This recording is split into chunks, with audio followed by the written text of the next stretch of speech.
तो सबसे पहले हम लेंगे वाइट पेपर और वाइट पेपर के ऊपर अपने पेंसिल के कलर्स को थोड़ा उभेर देंगे, यानी कि उसके बाद सुंदर सी ड्राइंग हम बना देंगे। तो मैंने यहाँ पर मकर संक्रांति का जो मैंने कार्ड बनाना है या लोहड़ी से रिलेटेड कार्ड बनाना है, तो मैंने उसे रिलेटेड ही कुछ यहाँ पर पैटर्न बना के उस पर सुंदर से कलर कर दिए हैं। और कलर करने के लिए मैंने यहाँ पे कैमलिन के जो होते हैं पेंसिल कलर उनको यूज़ किया है। और कलर करने के बाद ये देखो मेरे जो ये कलर्स पे मतलब जो मैंने बनाए हैं ये कितने सुंदर और कितने प्यारे लग रहे हैं। अब इनको मैं सीजर के हेल्प से अच्छी तरीके से इनको कट कर लूँगी। और कट करने के लिए कोई आपको ज़्यादा इतनी अच्छी से करने की ज़रूरत नहीं है। आप अगर थोड़ा सा साइड में छोटे छोटे इस पर कलर करेंगे तब भी ये काफ़ी अच्छा लगेगा। तो उसके बाद हम थोड़ा एक हार्ड पेपर लेंगे, ताकि क्योंकि मुझे जो बनाना है एक ग्रीटिंग कार्ड बनाना है। और उन कार्ड के ऊपर इन सारे जो मैंने कटिंग करी है इन सब कटिंग के पेपर को मैं इस कार्ड के ऊपर चिपका दूँगी।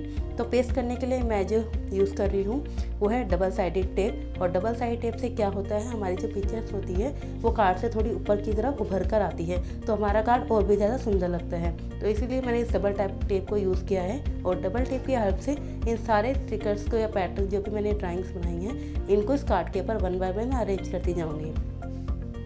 तो इसको हम प्रॉपर अच्छी तरीके से अरेंज करने के बाद मैं आपको दिखाऊंगी मेरा ये कार्ड सच में कितना प्यारा लगता है।